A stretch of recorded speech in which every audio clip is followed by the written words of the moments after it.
ថ្ងៃនេះខ្ញុំចង់និយាយអំពីអ្វីមួយដែលយើងជាច្រើនស្រមៃចង់បានប៉ុន្តែមានមនុស្សតិចណាស់ដែលមានកម្រងខ្លាចជាញាក់មាននៅអាយុ40ឆ្នាំ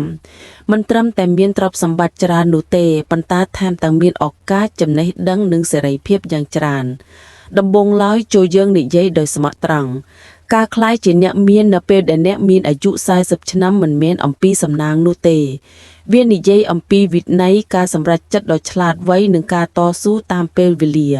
ប្រសិនបើអ្នកចាប់ផ្ដើមតាំងពីដំបូងអាយុ40ឆ្នាំរបស់អ្នកអាចជាទសវត្សរ៍ដែលអ្នកពិតជារីករាយនឹងផ្លែផ្កានៃការខិតខំរបស់អ្នកនៅពេលដែលយើងនិយាយអំពីការខ្លាចជាអ្នកមាននៅអាយុ40ឆ្នាំមេរៀនដំបូងបំផុតគឺជាអ្វីមួយដែលមនុស្សភាគច្រើនស្ដាប់ទៅផ្ទុយពីវិចារណញ្ញាណអ្នកត្រូវតែរៀនបរាជ័យមុនពេលអ្នកទទួលបានជោគជ័យ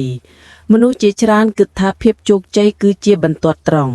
អ្នកទៅសាលារៀនទទួលបានការងារល្អធ្វើការយ៉ាងលំបាក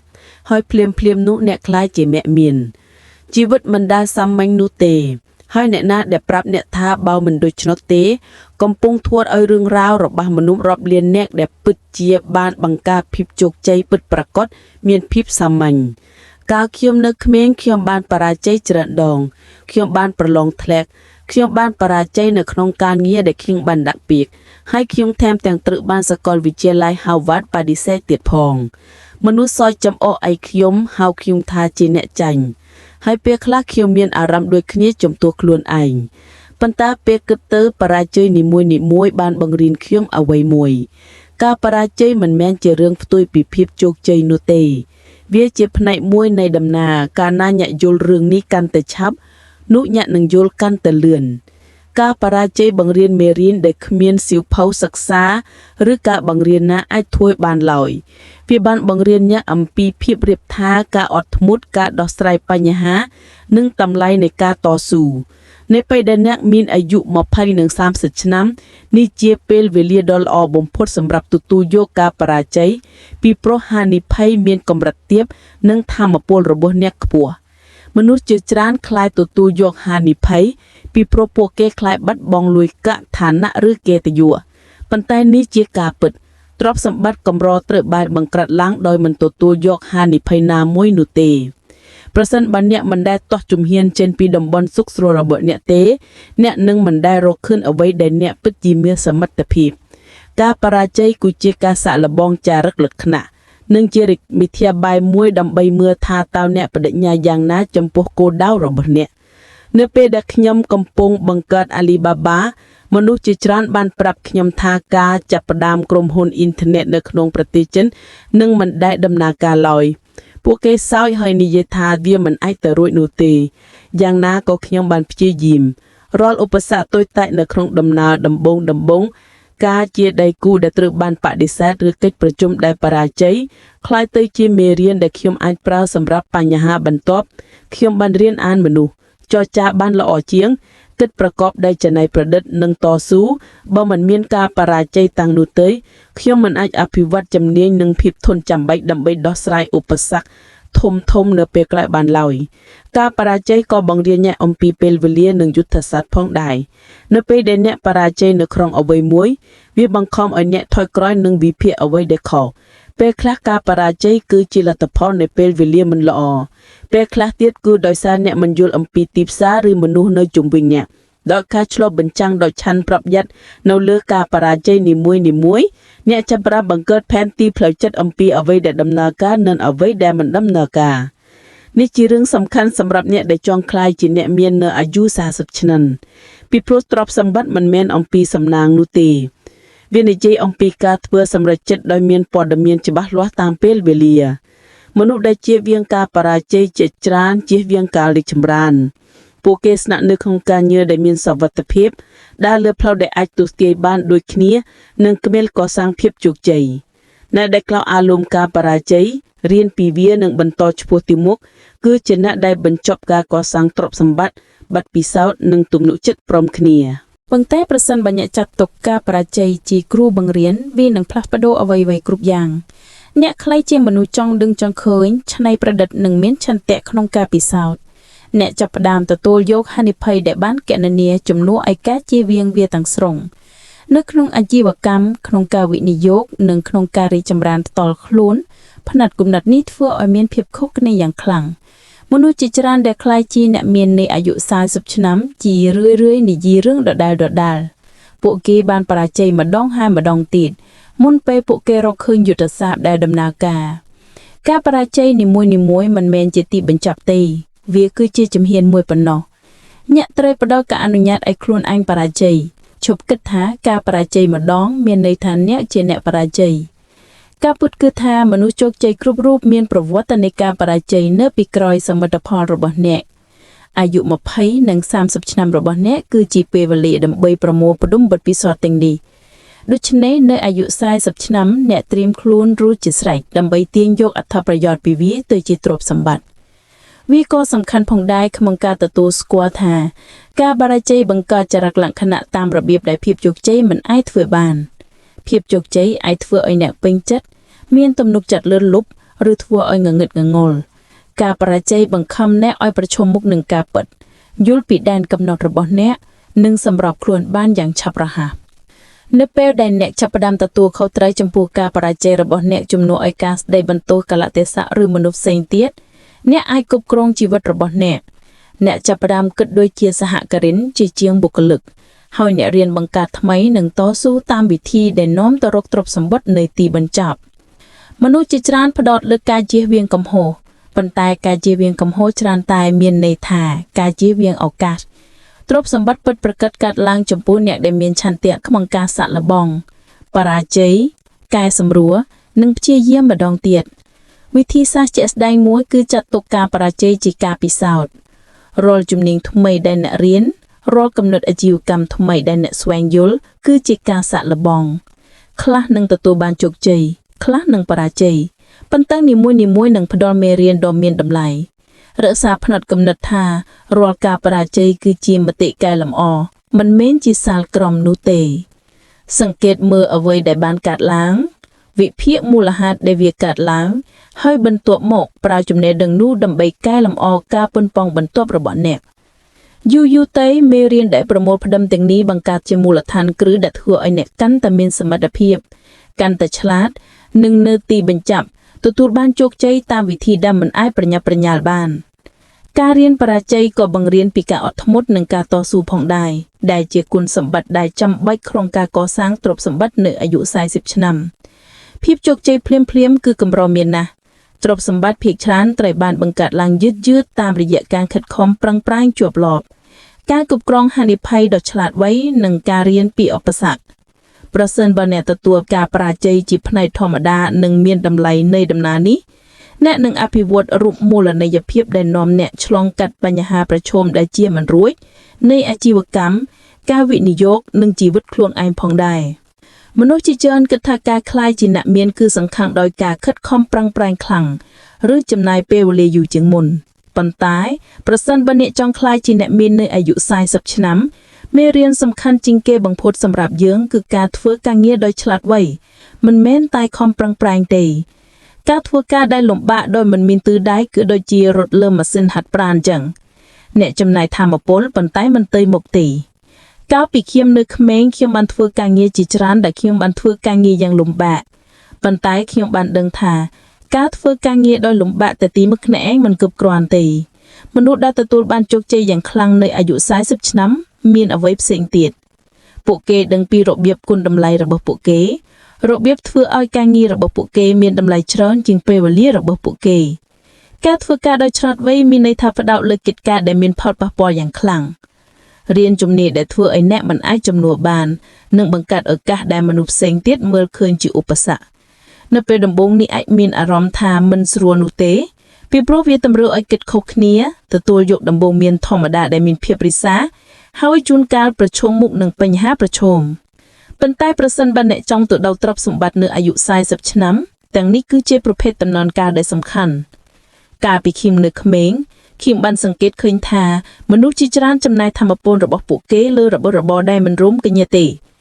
ហើយនឹងការចាប់ផ្ដើមពីគម្រោងថ្មីៗដោយតែមិនធានាសមត្ថភាពរបស់ពួកគេហើយនឹងបន្តបន្ទាប់ពីកណ្ដោជំហានពួកគេដេញតាមលុយក្នុងការងារដែលមិនបង្កើនជំនាញរបស់ពួកគេ ឬពួកគេផ្ដោតលើកិច្ចការដែលចំណាយសម្រាប់តែថ្ងៃនេះដែលមិនកសាងតម្លៃសម្រាប់ថ្ងៃស្អែកម្យ៉ាងវិញទៀតអ្នកមានគិតរយៈពេលវែងពួកគេវិនិយោគពេលវេលារបស់ពួកគេក្នុងការរៀនជំនាញការបង្កើតបណ្ដាញនិងការដោះស្រាយបញ្ហាដែលមានអត្ថន័យឧទាហរណ៍នៅពេលដែលខ្ញុំចាប់ផ្ដើម Alibaba ខ្ញុំមិនមែនជាមនុស្សឆ្លាតបំផុតទេហើយខ្ញុំក៏មិនមានលុយច្រើនដែរប៉ុន្តែខ្ញុំបានលះបង់ថាមពលរបស់ខ្ញុំដើម្បីយល់ដឹងពីអ៊ីនធឺណិតការកសាងទំនាក់ទំនងនិងការរៀនពីរបៀបដែលអាជីវកម្មអាចទទួលបានអត្ថប្រយោជន៍ពីវេទិកាអនឡាញខ្ញុំផ្ដោតលើការងារដែលអាចពង្រីកបាននិងមានផលប៉ះពាល់រយៈពេលវែងមិនមែនការងារដែលនាំមកនូវផលចំណេញភ្លាមៗនោះទេភាពខុសគ្នារវាងការងារមមាញឹករយៈពេលខ្លីនិងការងារដែលមានតម្លៃខ្ពស់គឺជាអ្វីដែលបំបែកអ្នកដែលជួបការលំបាកផ្នែកហិរញ្ញវត្ថុពីអ្នកដែលសម្រេចបានទ្រព្យសម្បត្តិពិតប្រាកដការធ្វើការដោយឆ្លាតវៃក៏តម្រូវឲ្យមានការយល់ដឹងពីចំណុចខ្លាំងនិងចំណុចខ្សោយរបស់អ្នកផងដែរអ្នកមិនអាចពូកែគ្រប់យ៉ាងបានទេដូច្នេះវាមានសារៈសំខាន់ណាស់ក្នុងការកំណត់កន្លែងដែលទេពកោសល្យរបស់អ្នកអាចមានផលប៉ះពាល់ធំបំផុតមនុស្សជាច្រើនខ្ជះខ្ជាយពេលវេលាក្នុងការព្យាយាមធ្វើអ្វីៗគ្រប់យ៉ាងដែលខ្លួនឯងខ្ញុំបានរៀនតាំងពីដំបូងថាការផ្ទេរការងារគឺចាំបាច់ការនៅជុំវិញខ្លួនអ្នកជាមួយមនុស្សដែលបំពេញបន្ថែមជំនាញរបស់អ្នកអនុញ្ញាតឲ្យអ្នកផ្ដោតលើសកម្មភាពដែលមានតម្លៃខ្ពស់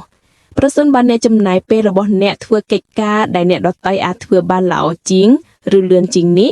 អ្នកកំពុងកំណត់សក្តានុពលរបស់អ្នកក្នុងការបង្កើនទ្រព្យសម្បត្តិផ្ទុយទៅវិញចូលផ្ដោតលើផ្នែកដែលចំណេះដឹងចក្ខុវិស័យឬភាពច្នៃប្រឌិតរបស់អ្នកបង្កើតលទ្ធផលដែលគ្មានអ្នកណាម្នាក់អាចធ្វើបានវិធីសាស្ត្រនេះពង្រីកផលិតភាពរបស់អ្នកនិងបង្កើនល្បឿនផ្លូវឆ្ពោះទៅរកសេរីភាពហិរញ្ញវត្ថុទេសភាពមួយទៀតនៃការធ្វើការដោយឆ្លាតវៃគឺដូចជាការទាញយកអត្ថប្រយោជន៍ពីបច្ចេកវិទ្យានិងនវានុវត្តន៍នៅក្នុងពិភពលោកសព្វថ្ងៃនេះឧបករណ៍និងប្រព័ន្ធអាចបង្កើនទិន្នផលរបស់អ្នកកាលពីខ្ញុំនៅក្មេងខ្ញុំបានប្រើអ៊ីនធឺណិតជាឧបករណ៍មួយដើម្បីទៅដល់មនុស្សរាប់លាននាក់ដែលមានដើមទុនតិចតួចណាស់អ្នកត្រូវគិតប្រកបដោយភាពច្នៃប្រឌិតអំពីរបៀបប្រើប្រាស់ធនធាននៅជុំវិញអ្នកដើម្បីពង្រីកផលប៉ះពាល់របស់អ្នកមនុស្សជាច្រើនជឿថាពួកគេត្រូវតែធ្វើអ្វីគ្រប់យ៉ាងដោយដៃឬធ្វើតាមវិធីសាស្ត្រប្រពៃណីអ្នកដែលមានឆន្ទៈក្នុងការរៀនសម្របតួនិងទទួលយកវិធីថ្មីៗនៃការធ្វើការនឹងរីកចម្រើនលឿនជាងមុនការងារឆ្លាតវៃមិនមែនគ្រាន់តែជាការខិតខំប្រឹងប្រែងទេវានិយាយអំពីប្រសិទ្ធភាពឥទ្ធិពលនិងសមត្ថភាពធ្វើមាត្រាការអប់រំគឺជាកត្តាមួយសំខាន់ទៀតការធ្វើការដោយឆ្លាតវៃពាក់ព័ន្ធនឹងការរៀនសូត្រជាបន្តនិងការកែលម្អខ្លួនឯងពិភពលោកផ្លាស់ប្ដូរយ៉ាងឆាប់រហ័សនិងជំនាញដែលមានតម្លៃនៅថ្ងៃនេះអាចក្លាយជាហួសសម័យនៅថ្ងៃស្អែកប្រសិនបើអ្នកចង់ក្លាយជាអ្នកមានអាយុ40ឆ្នាំអ្នកត្រូវតែវិនិយោគពេលវេលាក្នុងការទទួលបានចំណេះដឹងដែលមានភាពពាក់ព័ន្ធរយៈពេលវែងនេះអាចជាចំណេះដឹងផ្នែកហិរញ្ញវត្ថុយុទ្ធសាស្ត្រអាជីវកម្មឬការយល់ដឹងអំពីបច្ចេកវិទ្យាថ្មីៗរាល់ជំនាញណាមួយដែលអ្នកបានទទួលគឺដូចជាការបន្ថែមគ្រឿងពាក្យបោកខ្នងថ្មីមួយនៅក្នុងប្រអប់ដំបូលរបស់អ្នកវាបង្កើនសមត្ថភាពរបស់អ្នកក្នុងការដោះស្រាយបញ្ហានិងចាប់យកឱកាសមនុស្សដែលជោគជ័យគឺជាមនុស្សដែលមិនដែលឈប់រៀនសូត្រសូម្បីតែពេលដែលពួកគេរវល់ឬមានអារម្មណ៍ថាទទួលបានជោគជ័យក៏ដោយផ្នែកកំណត់ក៏ដើររតួនាទីសំខាន់ដែរក្នុងការធ្វើការដោយឆ្លាតវៃមនុស្សជាច្រើនវាតម្លៃសមត្ថភាពរបស់ខ្លួនឯងខ្ពស់ពេកនិងមើលបង្ងាយពីសមត្ថភាពនៃគោលដៅរបស់ពួកគេបុគ្គលិកឆ្លាតវៃមានចិត្តរួមតាន់អត់ធ្មត់និងសង្កេតពួកគេវិភាគស្ថានភាពមុននឹងធ្វើការអនុវត្តស្វែងរកយោបល់នៅពេលចាំបាច់និងជៀសវាងការសម្រេចចិត្តដោយមុនប្រយ័ត្នប្រយែងការខិតខំប្រឹងប្រែងដែលមិនបានទុកមុននឹងគ្មានយុទ្ធសាស្ត្រអាចនាំមកនូវអស់កម្លាំងឬការខ្ជិលខ្ជាយការខិតខំប្រឹងប្រែងអ្នកដែលធ្វើការផ្លាំងឆ្លាតវៃកំណត់អាទិភាពនិងផ្ដោតលើសកម្មភាពដែលបង្កើនពេលវេលានៅក្នុងអាជីវកម្មនិងវិនិយោគការបង្កើនចំណេះដឹងជំនាញនិងទំនាក់ទំនងដែលច្រើនបង្កើនលទ្ធផលធំជាងការខិតខំប្រឹងប្រែងរាល់ពីពេលវេលាការគ្រប់គ្រងពេលវេលាគឺជាផ្នែកមួយនៃការធ្វើការដោយឆ្លាតវៃប្រសិនបើអ្នកចំណាយពេលលើការរំខានកិច្ចប្រជុំដែលគ្មានគោលបំណងឬកិច្ចការដែលមិនចាំបាច់អ្នកកាត់បន្ថយសមត្ថភាពរបស់អ្នកក្នុងការផ្ដោតលើអ្វីដែលសំខាន់បំផុតការងារឆ្លាតវៃក៏រួមទាំងការថែរក្សាខ្លួនឯង ដើម្បីរក្សាធម៌ពលនិងជៀសវាងការអស់កម្លាំងពីព្រោះទ្រព្យសម្បត្តិមិនអាចសម្រេចបានទេប្រសិនបើអ្នកអស់កម្លាំងឬតានតឹង អាយុ20និង30ឆ្នាំរបស់អ្នកគឺជាមូលដ្ឋានគ្រឹះសម្រាប់ទ្រព្យសម្បត្តិនៅអាយុ40ឆ្នាំរបស់អ្នកហើយរបៀបដែលអ្នកប្រើប្រាស់ពេលវេលារបស់អ្នកឥឡូវនេះនឹងកំណត់ថាតើអ្នកអាចទៅបានឆ្ងាយប៉ុណ្ណានៅពេលក្រោយជាចុងក្រោយការធ្វើការដោយឆ្លាតវៃគឺនិយាយអំពីការគិតខុសពីមនុស្សភាគច្រើនមនុស្សភាគច្រើនដើរតាមមាគ៌ាធម្មតាធ្វើគំរូដដែលហើយសង្ឃឹមថានឹងទទួលបានលទ្ធផលមិនធម្មតាប្រសិនបើអ្នកចង់ក្លាយជាអ្នកមាននៅអាយុ40ឆ្នាំអ្នកត្រូវតែកំណត់អត្តសញ្ញាណចន្លោះប្រហោងដែលអ្នកដទៃមិនអើពើដោះស្រាយបញ្ហាដែលពួកគេជៀសវាងនិងបង្កើតតម្លៃតាមវិធីពិសេសការធ្វើការដោយឆ្លាតវៃមិនមែននិយាយអំពីផ្លូវកាត់នោះទេវានិយាយអំពីការខិតខំប្រឹងប្រែងជាយុទ្ធសាស្ត្រគុណនឹងចំណេះដឹងទំនាក់ទំនងនិងចក្ខុវិស័យដោយផ្ដោតលើការងារដែលមានឥទ្ធិពលខ្ពស់ការរៀនសូត្រជាបន្តបន្ទាប់និងការទាញយកអត្ថប្រយោជន៍ពីចំណុចខ្លាំងរបស់អ្នកកំណត់ខ្លួនឯងនៅលើផ្លូវមួយដែលទ្រព្យសម្បត្តិគឺជាលទ្ធផលធម្មជាតិនៃការសម្រេចចិត្តនិងសកម្មភាពរបស់អ្នកមនុស្សជាច្រើនគិតថាទ្រព្យសម្បត្តិគឺគ្រាន់តែអំពីរកប្រាក់ចំណូលខ្ពស់ប៉ុន្តែប្រសិនបើអ្នកចង់ក្លាយជាអ្នកមាននៅអាយុ40ឆ្នាំអ្នកត្រូវយល់ពីការពិតដ៏ស៊ីជម្រៅមួយខ្ញុំនិយាយថាលុយគឺជាឧបករណ៍មិនមែនជាគោលដៅទេមនុស្សភាគច្រើនផ្ដោតលើការរកលុយបានច្រើនដោយមិនគិតអំពីរបៀបប្រើប្រាស់វាដោយឆ្លៀសវៃហើយនេះជាកន្លែងដែលមនុស្សជាច្រើនបរាជ័យខ្ញុំឃើញយុវជនដេញតាមទ្រព្យសម្បត្តិភ្លាមព្យាយាមក្លាយជាអ្នកមានយ៉ាងឆាប់រហ័សទិញរបស់របរប្រណិតមិត្តឬរស់នៅហួសពីលទ្ធភាពរបស់ពួកគេនោះជារឿងគ្រោះថ្នាក់លុយខ្លួនឯងនឹងមិនដោះស្រាយបញ្ហាឬធ្វើឲ្យជីវិតមានន័យទេលុះត្រាតែវាត្រូវបានគ្រប់គ្រងឲ្យបានត្រឹមត្រូវលុយគឺដូចជាសេះអ្នកអាចជិះវាដើម្បីទៅដល់កន្លែងថ្មីប៉ុន្តែប្រសិនបើអ្នកព្យាយាមគ្រប់គ្រងវាដោយមិនប្រុងប្រយ័ត្នវាអាចធ្វើឲ្យអ្នកបោះបង់ចោលមេរៀនដំបូងគឺត្រូវមើលឃើញលុយជាធនធានឧបករណ៍ដែលអាចដំណើរការសម្រាប់អ្នកប្រសិនបើអ្នកគ្រប់គ្រងវាដោយឆ្លាតវៃកាលខ្ញុំនៅក្មេងខ្ញុំមិនមានលុយច្រើនទេខ្ញុំមានតិចតួចណាស់ដែលត្រូវវិនិយោគតិចតួចណាស់ដែលត្រូវចំណាយនិងភាពជឿជាក់តិចតួចណាស់ប៉ុន្តែខ្ញុំបានរៀនថាទ្រព្យសម្បត្តិមិនមែនមកពីចំនួនលុយដែលអ្នកមាននៅថ្ងៃនេះទេប៉ុន្តែមកពីរបៀបដែលអ្នកគ្រប់គ្រងវានិងបង្កើនវាតាមពេលវេលារាល់ប្រាក់ដុល្លារដែលអ្នកសន្សំនិងវិនិយោគដោយឆ្លាតវៃអាចបង្កើតជាអ្វីមួយធំជាងអ្វីដែលអ្នកស្រមៃទៅទៀតប្រសិនបើអ្នកចំណាយប្រាក់ទាំងអស់របស់អ្នកលើរបស់ដែលមិនបង្កើតតម្លៃរយៈពេលវែងអ្នកនឹងតែនៅពឹងផ្អែកតានតឹងនិងមានកំណត់ការយល់ដឹងពីភាពខុសគ្នារវាងការប្រើប្រាស់និងការវិនិយោគគឺមានសារៈសំខាន់ណាស់ការប្រើប្រាស់បំពេញបំណងប្រាថ្នារយៈពេលខ្លីប៉ុន្តែការវិនិយោគបង្កើតឱកាសនាពេលអនាគតអ្នកដែលក្លាយជាអ្នកមាននៅអាយុ40ឆ្នាំយល់ថាការពេញចិត្តយឺតយ៉ាវគឺជាគន្លឹះត្រង់ការកសាងទ្រព្យសម្បត្តិយូរអង្វែងការវិនិយោគមិនមែនគ្រាន់តែជារឿងលុយកាក់នោះទេវាក៏ជាពេលវេលានិងចំណេះដឹងផងដែរអ្នកត្រូវរៀនពីរបៀបដែលលុយអាចបង្កើតប្រាក់កាន់តែច្រើនតាមរយៈអាជីវកម្មភាគហ៊ុនអចលនទ្រព្យឬទ្រព្យសម្បត្តិផ្សេងទៀតចំណូលអក្រាមគឺមានសារៈសំខាន់ខ្ញុំតែងតែនិយាយថាទ្រព្យសម្បត្តិមិនមែននិយាយអំពីការធ្វើការច្រើនម៉ោងនោះទេវានិយាយអំពីធ្វើឲ្យលុយរបស់អ្នកធ្វើការខ្លាំងជាងអ្នកឧទាហរណ៍ការវិនិយោគក្នុងចំនួនតិចតួចជាប់ឡោកនៅក្នុងរយៈពេលច្រើនឆ្នាំអាចបង្កើតសន្តិភាពហិរញ្ញវត្ថុលើសពីការសន្សំពេញជីវិតអាចសម្រេចបានគោលការណ៍នេះគឺតែធាងសាមញ្ញប៉ុន្តែជាទូទៅត្រូវបានមិនអើពើមនុស្សត្រូវបានអំបាំងដោយរយៈពេលខ្លីឬច្រណែនទៅនឹងរបស់អ្នកដទៃហើយចុងក្រោយខ្វៀលឲ្យដាំដោយមិនអាចប្រើប្រាស់លុយឲ្យបានត្រឹមត្រូវមេរៀនមួយទៀតគឺថាហានិភ័យគឺជាផ្នែកមួយនៃការរីករួនលុយគឺជាឧបករណ៍ប៉ុន្តែដូចជាឧបករណ៍ណាមួយវាអាចមានគ្រោះថ្នាក់ប្រសិនបើប្រើប្រាស់មិនត្រឹមត្រូវមនុស្សជាច្រើនខ្លាចបាត់បង់លុយហើយដូច្នេះមិនទាន់វិនិយោគឬទទួលយកហានិភ័យដែលគណនាឡើយគួរឲ្យហោះហែណាស់អ្នកដែលមានទេពកោសល្យទទួលយកហានិភ័យឆ្លៀកវៃរៀនពីកំហុសរបស់ខ្លួនឯងនិងកែសម្រួលយុទ្ធសាស្ត្រគឺអ្នកដែលកសាងទ្រព្យសម្បត្តិបានលឿនជាង កាលឃីមចាប់ផ្ដើម Alibaba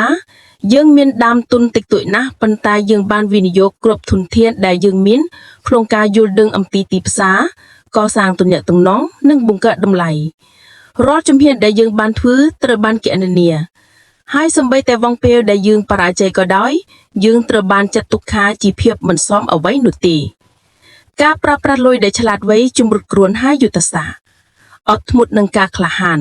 មនុស្សដែលគិតថាលុយគ្រាន់តែជាគោលដៅមួយជារឿយៗខកខានមេរៀនទាំងនេះហើយបញ្ចប់ដល់ជាប់គាំងនៅក្នុងការងារដែលមិនដែលអនុញ្ញាតឲ្យពួកគេគេចផុតពីភាពតានតឹងផ្នែកហិរញ្ញវត្ថុការគ្រប់គ្រងលុយក៏តម្រូវឲ្យមានវិន័យផងដែរអតិផរណារបៀបរស់នៅគឺជាអន្ទាក់ដ៏ធំបំផុតមួយសម្រាប់អ្នកដែលចង់ក្លាយជាអ្នកមាននៅអាយុ40ឆ្នាំមនុស្សជាច្រើនរកបានច្រើននៅពេលពួកគេចាស់ទៅប៉ុន្តែក៏ចំណាយច្រើនផងដែរទិញឡានធំផ្ទះធំនិងរបស់របរផលិតដែលមិនចាំបាច់នេះបង្កើតការបំភាំងនៃទ្រព្យសម្បត្តិខណៈពេលដែលមិនបន្សល់ទុកនូវសុវត្ថិភាពពិតប្រាកដទោះជាយ៉ាងណាក៏ដោយអ្នកមានយល់ថាភាពខុសគ្នារវាងអ្វីដែលពួកគេរកបាន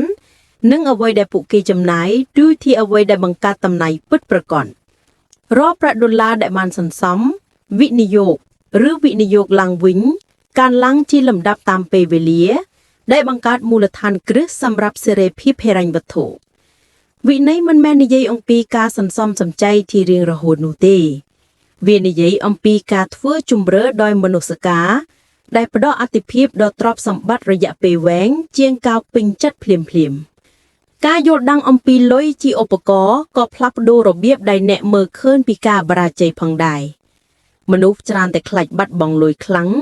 រហូតដល់ពួកគេជៀសវាងការចាត់វិធានការដែលអាចបង្កើនទ្រព្យសម្បត្តិរបស់ពួកគេប៉ុន្តែលុយមិនមែនជាទីបញ្ចប់ទេវាគឺជាមធ្យោបាយមួយដើម្បីសម្រេចគោលដៅធំជាង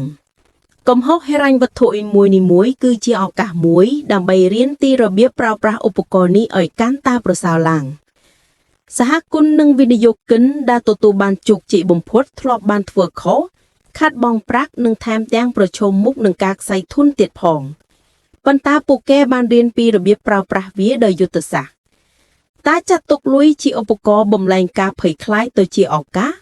ការស្ទាក់ស្ទើរទៅជាសកម្មភាពនិងកំហុសទៅជាមេរៀនគោលការណ៍សំខាន់មួយទៀតគឺគិតរយៈពេលវែងជ័យជំនះរហ័សគឺកម្រមានណាស់ហើយជារឿយៗមិនគួរឲ្យទុកចិត្តអ្នកដែលមានគម្រោងវិនិយោគដោយឈ្លាសវៃនិងផ្ដោតលើការរីកចម្រើនក្នុងរយៈពេលជាច្រើនឆ្នាំមានតំណសម្រេចបាននូវទ្រព្យសម្បត្តិប្រភេទដែលអនុញ្ញាតឲ្យមានសេរីភាពនៅអាយុ40ឆ្នាំអ្នកត្រូវការអត់ធ្មត់និងចក្ខុវិស័យលុយកើនឡើងតាមពេលវេលាតាមរយៈការសម្រេចចិត្តដោយប្រុងប្រយ័ត្ននិងតាមរយៈការខិតខំប្រឹងប្រែងឥតឈប់ឈរអ្នកដែលចាត់ទុកលុយជាឧបករណ៍ក៏គិតជាយុទ្ធសាស្ត្រអំពីរបៀបដែលការវិនិយោគការបណ្ដាក់ទុនអាជីវកម្មនិងការសន្សំរបស់ពួកគេនៅថ្ងៃនេះនឹងគាំទ្រដល់អនាគតរបស់ពួកគេមិនពឹងផ្អែកលើសំណាងទេពួកគេពឹងផ្អែកលើភាពវៃឆ្លាតការធ្វើផែនការនិងសកម្មភាពជាប់លាប់ជាចុងក្រោយការរៀនប្រើប្រាស់លុយជាឧបករណ៍មិនមែនគ្រាន់តែទ្រព្យសម្បត្តិនោះទេវានិយាយអំពីសេរីភាព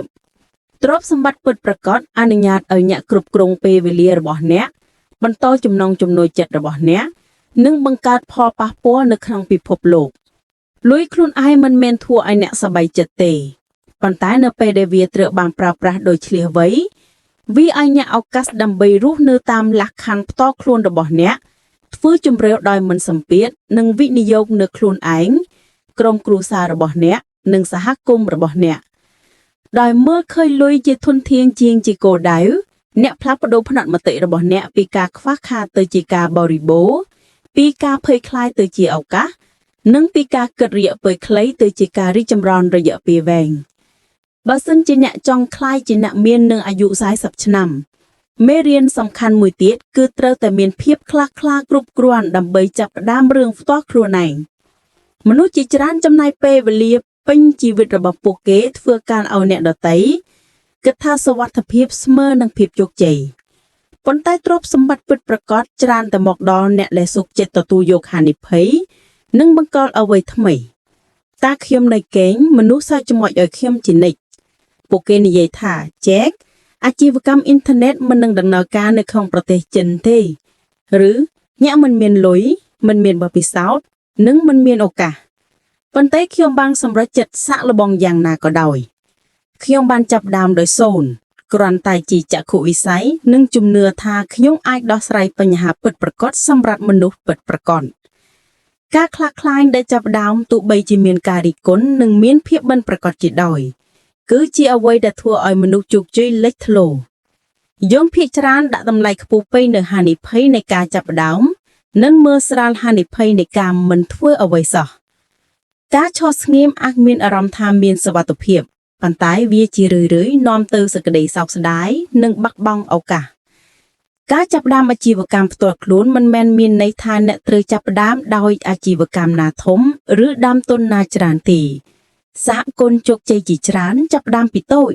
សាក់លបងគំនិតនឹងរៀនពីវាម្ដងបន្តិចការខ្ញុំចាប់ផ្ដើមអាជីវកម្ម Alibaba ខ្ញុំស្ទើរតែគ្មានលុយនិងមានបទពិសោធន៍តិចតួចណាស់ក្នុងអាជីវកម្មប៉ុន្តែខ្ញុំមានការយល់ដឹងយ៉ាងស៊ីជម្រៅអំពីបញ្ហាដែលខ្ញុំចង់ដោះស្រាយដោយជួយអាជីវកម្មខ្នាតតូចភ្ជាប់ទំនាក់ទំនងជាមួយអតិថិជនតាមអ៊ីនធឺណិត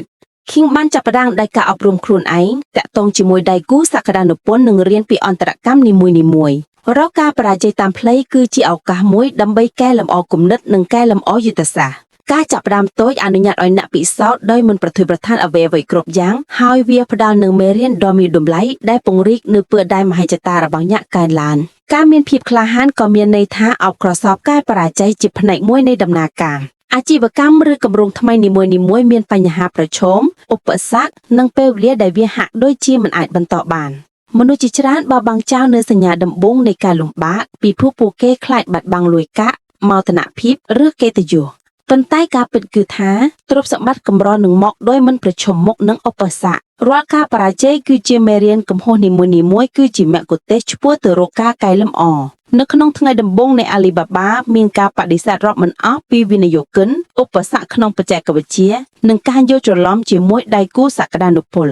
យ៉ាងណាក៏ដោយបញ្ហានីមួយៗបានបង្ខំខ្ញុំឲ្យគិតខុសគ្នាសម្រាប់វិធីសាស្ត្ររបស់ខ្ញុំនិងក្លាយជាមនុស្សធន់ជាងមុនអ្នកដែលទទួលបានទ្រព្យសម្បត្តិនៅអាយុ40ឆ្នាំគឺជាអ្នកដែលតស៊ូរៀនពីកំហុសហើយបន្តឆ្ពោះទៅមុខទោះបីជាមានភាពមិនប្រកបប្រជាក៏ដោយទស្សនវិជ្ជាមួយទៀតនៃការចាប់ផ្ដើមអាជីវកម្មផ្ទាល់ខ្លួនរបស់អ្នកគឺការស្វែងរកបញ្ហាដែលស័ក្តិសមនឹងការដោះស្រាយទ្រព្យសម្បត្តិមិនមែននិយាយអំពីការមានអាជីវកម្មនោះទេវាគឺអំពីការបង្កើតតម្លៃសម្រាប់អ្នកដទៃប្រសិនបើអ្នកចាប់ផ្ដើមអាជីវកម្មដែលពិតជាដោះស្រាយបញ្ហាមនុស្សនឹងចំណាយសម្រាប់វានិងឱកាសនឹងកើនឡើងដោយធម្មជាតិសហគ្រិនវ័យក្មេងជាច្រើនផ្ដោតលើគំនិតដែលហាក់ដូចជាទាន់សម័យឬទាក់ទាញប៉ុន្តែមិនមានតម្រូវការយូរអង្វែងអាត់កំបាំងគឺត្រូវសង្កេតមើលពិភពលោកជុំវិញអ្នកកំណត់ចំណុចឈឺចាប់និងផ្ដល់ដំណោះស្រាយគោលការណ៍នេះអនុវត្តមិនថាអ្នកកំពុងចាប់ផ្ដើមអាជីវកម្មនោះទេវិនិយោគលើគម្រោងឬចាប់ផ្ដើមការងារបន្ថែមភាពក្លាហានដោយមិនគំនិតគឺជាការមិនប្រុងប្រយ័ត្នប៉ុន្តែភាពក្លាហានរួមផ្សំជាមួយនឹងការយល់ដឹង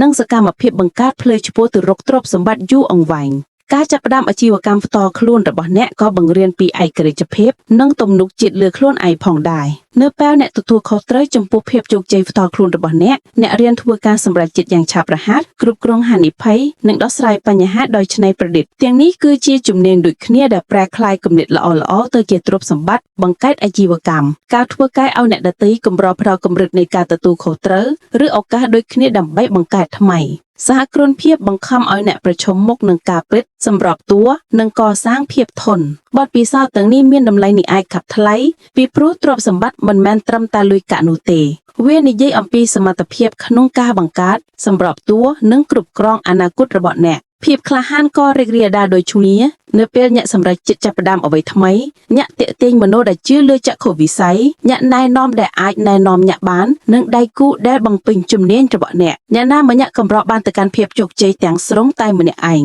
ការហុំពងជំខ្លួនឯងជាមួយមនុស្សដែលជឿការពារមីសកកម្មរបស់អ្នកបង្រីកកិច្ចខំប្រឹងប្រែងរបស់អ្នកនិងបង្ការលបឿនគំនួតនៅពេលដំបូងការរកក្រុមត្រឹមត្រូវគឺមានសារៈសំខាន់សម្រាប់ Alibaba ខ្ញុំត្រូវការមនុស្សដែលចែករំលែកចក្ខុវិស័យរបស់ខ្ញុំអាចដោះស្រាយភាពមិនប្រកបប្រជានិងមានឆន្ទៈចំណាយពេលវេលាជាមួយបញ្ហាប្រឈមការបង្កើតក្រុមជំនគោលបំណងអនុញ្ញាតឲ្យអ្នកមានមធ្យោបាយល្អជាងមុននិងសម្រេចអ្វីៗបានច្រើនជាងអ្នកដែលធ្វើតែម្នាក់ឯងជាចុងក្រោយការចាប់ផ្ដើមរឿងផ្ទាល់ខ្លួនរបស់អ្នកគឺនិយាយអំពីការគិតយូរអង្វែង មនុស្សជាច្រើនផ្ដោតលើលទ្ធផលភ្លាមៗ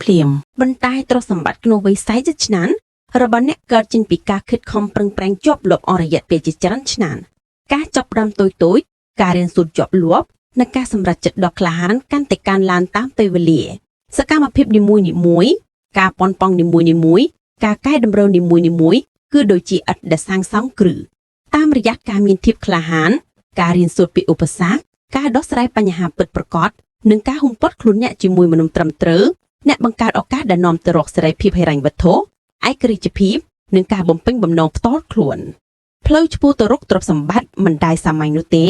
ប៉ុន្តែភាពក្លាហានការតស៊ូនិងសកម្មភាពឆ្លាតវៃបង្កើនលទ្ធភាពយ៉ាងខ្លាំងដោយអាយុ40ឆ្នាំរបស់អ្នកនឹងក្លាយទៅជាទសវត្សរ៍នៃភាពបរិបូរណ៍ប្រសិនបើអ្នកចង់ក្លាយជាអ្នកមានក្នុងវ័យ40ឆ្នាំមេរៀនដ៏សំខាន់បំផុតមួយគឺការហ៊ុមព័ទ្ធខ្លួនអ្នកជាមួយមនុស្សត្រឹមត្រូវភាពជោគជ័យកម្រសម្រេចបានតាមម្នាក់ឯងណាហើយទ្រព្យសម្បត្តិមិនមែនគ្រាន់តែជាលុយកាក់នោះទេវានិយាយអំពីទំនាក់ទំនងការជួយជោគចិត្តនិងការសហការនៅពេលដែលខ្ញុំកំពុងបង្កើត Alibaba ខ្ញុំបានដឹងតាំងពីដំបូងថាខ្ញុំមិនអាចធ្វើអ្វីៗគ្រប់យ៉ាងដោយខ្លួនឯងបានទេខ្ញុំមិនមែនជាមនុស្សឆ្លាតបំផុតនោះទេហើយខ្ញុំក៏មិនមានជំនាញទាំងអស់ដែលត្រូវការដើម្បីពង្រីកក្រុមហ៊ុនពីគ្មានអ្វីទៅជាអ្វីដែលមានអត្ថន័យផងដែរអ្វីដែលធ្វើឲ្យមានភាពខុសគ្នាគឺក្រុមដែលខ្ញុំបានបង្កើតមនុស្សដែលមានចក្ខុវិស័យដូចគ្នាជាជាលើមេសកកម្មនិងមានឆន្ទៈក្នុងការដោះស្រាយបញ្ហាប្រឈមជាមួយគ្នាមនុស្សត្រឹមត្រូវនៅជុំវិញអ្នកនឹងបង្កើនកិច្ចខិតខំប្រឹងប្រែងរបស់អ្នកផ្ដល់ការគ្រប់គ្រងក្នុងអំឡុងពេលលំបាកនិងនាំមកនូវទស្សនវិស័យនិងជំនាញដែលអ្នកប្រហែលជាមិនធ្លាប់គិតទៅដល់ច្រើនអ្នកធ្វើខុសដោយការមួយសារៈសំខាន់នៃបណ្ដាញរបស់ពួកគេគិតថាទ្រព្យសម្បត្តិកាត់ចេញពីការខិតខំប្រឹងប្រែងទេពកោសល្យឬសំណាញ់ប៉ុណ្ណោះប៉ុន្តែតាមពិតទៅមនុស្សដែលអ្នកជ្រើសរើសចំណាយពេលវេលារបស់អ្នកជាមួយអាចធ្វើឲ្យដំណើររបស់អ្នកទទួលបានជោគជ័យឬបរាជ័យមនុស្សអវិជ្ជមានទស្សននិយមឬមិនគ្រប់គ្រងធ្វើឲ្យអ្នកអស់កម្លាំងនិងកំណត់មហិច្ឆតារបស់អ្នកពួកគេផ្ដោតលើបញ្ហាជំនួសឲ្យដំណោះស្រាយនិងបំបាក់ទឹកចិត្តក្នុងការទទួលយកហានិភ័យម្យ៉ាងវិញទៀតការនៅជុំវិញមនុស្សដែលមានការលើកទឹកចិត្តច្នៃប្រឌិតនិងសុខនិយមជំរុញអ្នកឲ្យខិតខំប្រឹងប្រែងជាងការគិតឲ្យធំជាងមុខនិងទទួលយកហានិភ័យដែលបានគណនាថាមពលភ្នត់មីគិតនិងចំណេះដឹងរបស់មិត្តភ័ក្តិរបស់អ្នកជារឿយៗបង្កើតការសម្រេចចិត្តនិងសកម្មភាពផ្ទាល់ខ្លួនច្រើនជាងសៀវភៅណាមួយឡើយអ្នកណែនាំត្រឹមត្រូវក៏មានតម្លៃមិនអាចកាត់ថ្លៃដែរធៀមតែនិយាយថាបទពិសោធន៍របស់អ្នកណែនាំគឺដូចជាផ្លូវកាត់សម្រាប់ការរៀនសូត្រផ្ទាល់ខ្លួនរបស់អ្នកនៅពេលដែលខ្ញុំចាប់ផ្ដើម Alibaba ខ្ញុំបានស្វែងរកដំបូន្មានពីអ្នកដែលធ្លាប់ជួបប្រទះបញ្ហាប្រឈមដែលខ្ញុំមិនទាន់បានជួបប្រទះការណែនាំរបស់ពួកគេបានជួយឲ្យខ្ញុំជៀសវាងកំហុសឆ្គងមួយចំនួននិងរករកស្ថានភាពស្មុគស្មាញបានកាន់តែមានប្រសិទ្ធភាពអ្នកណែនាំដ៏ល្អអ្នកនឹងប្រកួតប្រជែងអ្នកធ្វើឲ្យអ្នកសួរសំណួរអំពីសន្និដ្ឋានរបស់អ្នកនិងជំរុញអ្នកឲ្យគិតខុសពីគេពួកគេក៏នឹងអបអរសាទរជ័យជំនះរបស់អ្នកនិងរក្សាទុកអ្នកឲ្យរឹងមាំក្នុងអំឡុងពេលដ៏លំបាកផងដែរការជ្រើសរើសអ្នកណែនាំត្រឹមត្រូវគឺមានសារៈសំខាន់ដូចជាការជ្រើសរើសយុទ្ធសាស្ត្រអាជីវកម្មត្រឹមត្រូវផងដែរពីព្រោះការជ្រើសរើសអ្នកណែនាំកំណត់សមត្ថភាពគិតនិងសម្រេចចិត្តរបស់អ្នកការកសាងក្រុមត្រឹមត្រូវក៏សំខាន់ដូចគ្នាផងដែរកាលពីដំបូងខ្ញុំមិនបានជួលអ្នកឆ្លាតបំផុតនោះទេខ្ញុំបានជួលមនុស្សដែលចែករំលែកមេសកកម្មនិងមានឆន្ទៈក្នុងការរៀនសូត្រអាដាប់តូនិងតស៊ូជំនាញអាចបង្រៀនបានប៉ុន្តែចក្ខុវិស័យភាពធន់ទង់និងការតម្រូវនឹងគោលបំណងពិបាកបណ្ដុះបណ្ដាលនៅពេលដែលអ្នកប្រមូលផ្ដុំក្រុមដែលបំពេញពីដើមរបស់អ្នក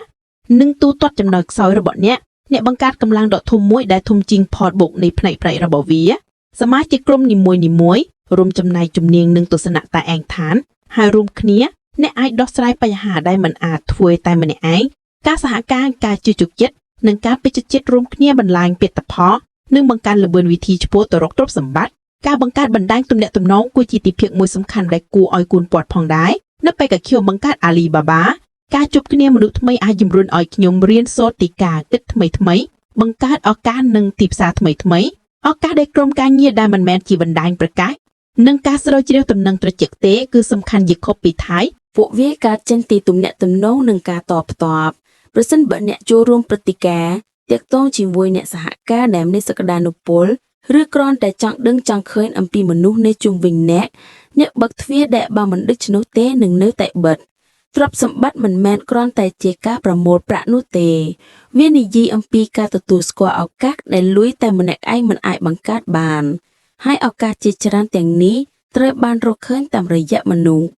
ការទំនាក់ទំនងនឹងអតិពលក៏ជាផ្នែកមួយនៃមេរៀននេះផងដែរការហុំពួតខ្លួនឯងជាមួយមនុស្សត្រឹមត្រូវតម្រូវឲ្យមានការកសាងទំនុកចិត្តការស្ដាប់យ៉ាងសកម្មនិងការរៀនជំរុញអ្នកដទៃភាពជាអ្នកដឹកនាំមិនមែននិយាយអំពីការបញ្ជានោះទេវានិយាយអំពីការបង្កើតបរិយាកាសមួយដែលមនុស្សមានអារម្មណ៍ថាមានការលើកទឹកចិត្តក្នុងការចូលរួមចំណែកដ៏ល្អបំផុតរបស់ពួកគេនៅពេលដែលមនុស្សទុកចិត្តលើចក្ខុវិស័យរបស់អ្នកនិងជឿជាក់លើភាពស្មោះត្រង់របស់អ្នកពួកគេទំនងជាវិនិយោគពេលវេលាផាមពលនិងធនធានរបស់ពួកគេជាមួយអ្នកនេះជារឿងសំខាន់ព្រោះទ្រព្យសម្បត្តិកម្រជាសមិទ្ធផលតែម្នាក់ឯងណាវាកើតចេញពីការខិតខំប្រឹងប្រែងរួមគ្នាកិច្ចសហការនិងមហិច្ឆតារួមវាក៏សំខាន់ដូចគ្នាដែរក្នុងការទទួលស្គាល់និងលុបបំបាត់ឥទ្ធិពលអវិជ្ជមានមនុស្សដែលតែងតែត្អូញត្អែបំបាក់ទឹកចិត្តឬផ្ដោតតែលើប្រាក់ចំណេញរយៈពេលខ្លីរបស់ពួកគេអាចធ្វើឲ្យវឌ្ឍនភាពរបស់អ្នកថយចុះទ្រព្យសម្បត្តិត្រូវបានបង្កើតឡើងជាច្រើនឆ្នាំតាមរយៈការខិតខំប្រឹងប្រែងជាប់លាប់និងការគិតរយៈពេលវែងការហុំពួតខ្លួនឯងជាមួយមនុស្សដែលស្របតាមគំនិតនោះធានាថាការផ្ដោតអារម្មណ៍របស់អ្នកនៅតែលើការបង្កើតតម្លៃការរៀនសូត្រនិងការរីកចម្រើនឥទ្ធិពលវិជ្ជមានជួយរក្សាសីលធម៌ក្នុងអំឡុងពេលមានឧបសគ្គលើកទឹកចិត្តឲ្យហ៊ានប្រថុយប្រថាននៅពេលចាំបាច់និងផ្ដល់ការទទួលខុសត្រូវនៅពេលដែលមានបញ្ហាប្រឈមកើតឡើងជាចុងក្រោយការហុំព័ទ្ធខ្លួនឯងជាមួយមនុស្សត្រឹមត្រូវមិនមែនគ្រាន់តែជាយុទ្ធសាស្ត្រសម្រាប់អាជីវកម្មឬទ្រព្យសម្បត្តិនោះទេវាគឺជាផ្នត់គំនិតមួយនៅពេលដែលអ្នកស្វែងរកមនុស្សដែលប្រកួតប្រជែងអ្នកជំរុញទឹកចិត្តអ្នកនិងចែករំលែកគោលដៅរបស់អ្នកដោយចេតនាអ្នកបង្កើតប្រព័ន្ធអេកូឡូស៊ីដែលបង្កើនល្បឿនកំណើនក្នុងគ្រប់វិស័យនៃជីវិតទំនាក់ទំនងដែលអ្នកបណ្ដុះបង្កើនកិច្ចខិតខំប្រឹងប្រែងរបស់អ្នកផ្ដល់ការណែនាំនៅពេលចាំបាច់និងបើកទ្វារដែលគ្មានមនុស្សនរណាម្នាក់អាចចូលបានតែម្នាក់ឯងប្រសិនបើអ្នកវិនិយោគពេលវេលាក្នុងការស្វែងរកអ្នកណែនាំការកសាងក្រុមដ៏រឹងមាំនិងការរក្សាបណ្ដាញគាំទ្រអ្នកបង្កើនលទ្ធភាពដែលអាយុ40របស់អ្នកនឹងមានរយៈពេលមួយទសវត្សរ៍មិនត្រឹមតែជោគជ័យផ្នែកហិរញ្ញវត្ថុប៉ុណ្ណោះទេប៉ុន្តែថែមទាំងការបំពេញបំណងផ្ទាល់ខ្លួនឥទ្ធិពលនិងផលប៉ះពាល់ដែលមានអត្ថន័យផងដែរប្រសិនបើអ្នកចង់ក្លាយជាអ្នកមាននៅអាយុ40ឆ្នាំមេរៀនមួយក្នុងចំណោមមេរៀនដែលត្រូវបានមើលរំលងបំផុតប៉ុន្តែសំខាន់បំផុតគឺត្រូវថែរក្សាសុខភាពនិងផ្នត់គំនិតរបស់អ្នកមនុស្សជាច្រើនដេញតាមទ្រព្យសម្បត្តិដោយឥតឈប់ឈរធ្វើការច្រើនម៉ោងและបង់ការគេងនិងមិនអើអើពីសុខុមាលភាពរាងកាយនិងផ្លូវចិត្តរបស់ពួកគេគិតថាលុយអាចដោះស្រាយគ្រប់យ៉ាងប៉ុន្តែការពិតនោះគឺទ្រព្យសម្បត្តិដែលគ្មានសុខភាពគឺមិនមានន័យនោះទេខ្ញុំបានឃើញមនុស្សដែលមានលុយរាប់លានដុល្លារក្នុងធនាគារដែលមិនអាចរីករាយជាមួយនឹងជោគជ័យរបស់ពួកគេបានទេដោយសារតែរាងកាយរបស់ពួកគេទន់ខ្សោយចិត្តរបស់ពួកគេតានតឹងនិងធម៌ពលរបស់ពួកគេថយចុះដើម្បីរីករាយជាមួយនឹងទ្រព្យសម្បត្តិយ៉ាងពិតប្រាកដនៅអាយុ40ឆ្នាំអ្នកត្រូវតែផ្ដោតអាទិភាពលើសុខភាពរាងកាយការច្បាស់លាស់ផ្លូវចិត្តនិងទំនារភាពអារម្មណ៍របស់អ្នកតាំងពីកំណើតនេះមិនមែនជាការជៀសវាងជំងឺនោះទេវានិយាយអំពីការកសាងកម្លាំងការប្រយ័ត្នប្រយែងនិងការទទួលខុសត្រូវនៅពេលដែលមានបញ្ហាប្រឈមកើតឡើងចំណែកមួយគឺមានការរៀនសូត្រនៅអាយុ40ឆ្នាំរបស់អ្នកដែលមានការទទួលស្គាល់និងមានកម្លាំងសុខភាពនិងផ្នត់គំនិតដែលត្រូវការនេះជាការវិនិយោគក្នុងមនុស្សដែលជួយសម្រួលប្រកួតប្រជែងជាមួយកម្លាំងឈររបស់អ្នកនិងថែមទាំងកំណើនក្នុងរយៈពេលវែងរាងកាយរបស់អ្នកកាន់តែរឹងមាំអ្នកកាន់តែមានសមត្ថភាពក្នុងការដោះស្រាយបញ្ហាប្រឈមធ្វើការប្រកបដោយភាពច្នៃប្រឌិតនិងគិតប្រកបដោយយុទ្ធសាស្ត្រទ្រព្យសម្បត្តិទាមទារសកម្មភាពការដោះស្រាយបញ្ហានិងការស៊ូទ្រាំដែលទាំងអស់នេះអាស្រ័យលើរាងកាយដែលមានសុខភាពល្អប្រសិនបើអ្នកអស់កម្លាំងក្នុងការដេញតាមលុយប៉ុន្តែធ្វេសប្រហែសសុខភាពរបស់អ្នកនឹងកំណត់សមត្ថភាពរបស់អ្នកក្នុងការរីកចម្រើនច្នៃប្រឌិតនិងរីករាយនឹងជីវិតការគិតក៏សំខាន់ដូចគ្នាដែរមនុស្សជាច្រើនមានជំនាញចំណេះដឹងនិងធនធានដើម្បីទទួលបានជោគជ័យប៉ុន្តែពួកគេបំផ្លាញខ្លួនឯងដោយការភ័យខ្លាចភាពអវិជ្ជមានឬការសង្ស័យខ្លួនឯងការគិតដ៏រឹងមាំវិជ្ជមាននិងផ្ដោតទៅលើការរីកចម្រើនអនុញ្ញាតឲ្យអ្នកតស៊ូឆ្លងកាត់ឧបសគ្គទទួលយកហានិភ័យដែលបានគណនានិងមើលឃើញឱកាសដែលអ្នកដទៃមើលឃើញជាឧបសគ្គ នៅពេលដែលខ្ញុំចាប់ផ្ដើម Alibaba ខ្ញុំបានប្រឈមមុខនឹងការបដិសេធការសង្ស័យនិងការបរាជ័យរួមមិនអស់ភាពខុសគ្នារវាងការបបង់ចោលនិងការឈានទៅមុខមិនមែនជាធនធានឬទើបក៏សល់ទេវាគឺជាការគិតខ្ញុំជឿលើចក្ខុវិស័យរក្សាសុតិធិនិយមនិងខិតជិតបញ្ហាជាឱកាសដើម្បីរៀនការគិតរបស់អ្នកកំណត់ពីរបៀបដែលអ្នកឆ្លើយតបទៅនឹងបញ្ហាប្រឈមរបៀបដែលអ្នកមានការតស៊ូនិងទីបំផុតថាតើអ្នកអាចទៅដល់កម្រិតណាឆ្ពោះទៅរកសេរីភាពហិរញ្ញវត្ថុនៅអាយុ40ឆ្នាំសុខុមាលភាពអារម្មណ៍គឺជាកត្តាសំខាន់មួយទៀតភាពតានតឹងការថប់បារម្ភនិងអារម្មណ៍អវិជ្ជមានអាចធ្វើឲ្យការវិនិច្ឆ័យមិនច្បាស់លាស់បញ្ចេញថាមពលនិងនាំមកមានការសម្រេចចិត្តមិនល្អមនុស្សជាច្រើនមើលស្រាលអំណាចនៃភាពធន់ផ្នែកអារម្មណ៍អ្នកមានរៀនគ្រប់គ្រងអារម្មណ៍របស់ពួកគេរក្សាភាពស្ងប់ស្ងាត់ក្រោមសម្ពាធនិងរក្សាការផ្ដោតទៅលើគោលដៅរយៈពេលវែងការធ្វើសមាធិការឆ្លុះបញ្ចាំងឬទម្លាប់សាមញ្ញដើម្បីកាត់បន្ថយភាពតានតឹងអាចធ្វើឲ្យមានភាពខុសគ្នាគួរឲ្យកត់សម្គាល់ក្នុងការធ្វើសម្រេចចិត្តនិងផលិតភាពសុខភាពអារម្មណ៍របស់អ្នកអនុញ្ញាតឲ្យអ្នករុករកការឡើងចុះនៃសហគមន៍ភាពការវិនិយោគនិងការរីកចម្រើនអាជីពដែលភាពច្បាស់លាស់និងទំនុកចិត្តតុល្យភាពគឺជាគន្លឹះទ្រព្យសម្បត្តិមិនមែនគ្រាន់តែជាលុយកាក់នោះទេវានិយាយអំពីការមានសេរីភាពក្នុងការរស់នៅតាមលក្ខខណ្ឌរបស់អ្នកប្រសិនបើអ្នកលះបង់ទំនាក់ទំនងគ្រួសារឬសេចក្តីរីករាយផ្ទាល់ខ្លួនក្នុងការស្វែងរកប្រាក់ចំណេញផ្នែកហិរញ្ញវត្ថុអ្នកអាចសម្រេចបានទ្រព្យសម្បត្តិប៉ុន្តែខកខានខ្លឹមសារនៃជីវិតសុខភាពនិងផ្នែកគំនិតអនុញ្ញាតឲ្យអ្នករីករាយនឹងសមិទ្ធផលរបស់អ្នកចំណាយពេលដ៏មានគុណភាពជាមួយមនុស្សដែលជាទីស្រឡាញ់និងបន្តចំណងចំណូលចិត្តលើសពីលុយកាក់មនុស្សដែលខ្លាចទៅជាអ្នកមាននៅអាយុ40ឆ្នាំជារឿយៗសន្មតថាផ្នែកមួយនៃភាពជោគជ័យរបស់ពួកគេគឺដោយសារតែការយល់ដឹងថាថាមពលការផ្ដោតអារម្មណ៍និងភាពច្បាស់លាស់គឺសំខាន់ដោយដើមទុននិងជំនាញបើក្រាមតែពួកគេទេទ្រព្យសម្បត្តិគឺផុយស្រួយនិងការរីករាយមានកំណត់ការគ្រប់គ្រងពេលវេលាបានផ្សារភ្ជាប់យ៉ាងជិតស្និទ្ធទៅនឹងសុខភាពនិងផ្នត់គំនិតរបៀបដែលអ្នកបែងចែកពេលវេលារបស់អ្នករវាងការងារសម្រាកហាត់ប្រាណរៀនសូត្រនិងទំនាក់ទំនងមិនត្រឹមតែកំណត់ផលិតភាពរបស់អ្នកប៉ុណ្ណោះទេប៉ុន្តែថែមទាំងសមត្ថភាពរយៈពេលវែងរបស់អ្នកផងដែរក្នុងការសម្រេចនិងរក្សាទ្រព្យសម្បត្តិមនុស្សជាច្រើនព្យាយាមធ្វើការ16ម៉ោងក្នុងមួយថ្ងៃគិតថាការខិតខំប្រឹងប្រែងទាំងម្នាក់ឯងនឹងធានាអំពីភាពជោគជ័យប៉ុន្តែការធ្វើការហួសប្រមាណដោយមិនមានការសម្រាកឬការថែទាំខ្លួនធ្វើឲ្យថយថយផលិតភាពបង្កើនកំហុសនិងនាំឲ្យមានការអស់កម្លាំងការកសាងទម្លាប់ដែលរួមបញ្ចូលការថែទាំខ្លួនហាត់ប្រាណនិងភាពច្បាស់លាស់ផ្លូវចិត្តធានាឲ្យធម៌ពលនិងការផ្ដោតអារម្មណ៍របស់អ្នកកើនឡើងតាមពេលវេលាដោយលុយកាក់និងជំនាញដែរវិមាត្រមួយទៀតគឺភាពធន់ជីវិតគឺមិនអាចទិះទួយបានការធ្លាក់ចុះសេដ្ឋកិច្ចការបរាជ័យនៅអាជីវកម្មនិងឧបសគ្គផ្ទាល់ខ្លួនគឺជៀសមិនរួចការរក្សាសុខភាពរាងកាយផ្នត់គំនិតរឹងមាំនិងស្ថិរភាពអារម្មណ៍ឲ្យអ្នកលោករកកំហុសជំហរដោយមិនបាត់បង់ទិសដៅមណ្ឌលដែលធ្វេសប្រហែសទិសដៅទាំងអស់នេះអាចបោះបង់ចោលនៅសញ្ញាដំបូងនៃបញ្ហាចំណែកឯអ្នកដែលវិនិយោគក្នុងសុខភាពរបស់ពួកគេនោះបន្តអាចធ្វើអនុវត្តរៀនសូត្រនិងរីកចម្រើនកាន់តែរឹងមាំភាពធន់ដែលកំសាទំនងលើសុខភាពនិងផ្នត់គំនិតបង្កើនតម្លៃនៃកិច្ចខិតខំប្រឹងប្រែងទាំងអស់របស់អ្នកថាតែនៅក្នុងជំនួញការវិនិយោគឬការអភិវឌ្ឍផ្ទាល់ខ្លួនជាចុងក្រោយការធ្វើផែនការរយៈពេលវែងសម្រាប់សុខភាពនិងផ្នត់គំនិតគឺមានសារៈសំខាន់ដោយការធ្វើផែនការហិរញ្ញវត្ថុមនុស្សជាច្រើនរៀបចំផែនការហិរញ្ញវត្ថុរបស់ពួកគេយ៉ាងល្អិតល្អន់ប៉ុន្តែបោះបង់បន្តចោលទម្លាប់រស់នៅការរីកចម្រើនផ្លូវចិត្តនិងការគ្រប់គ្រងភាពតានតឹង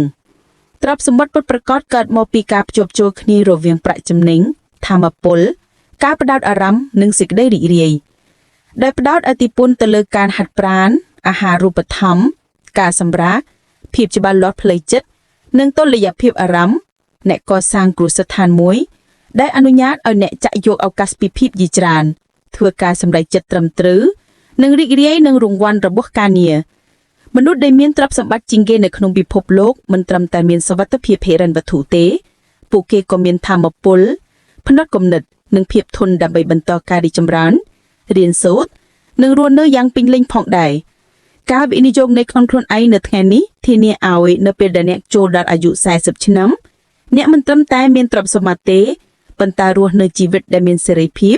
ការប្រហាប់ប្រហែលនិងសេចក្តីភាពចិត្ត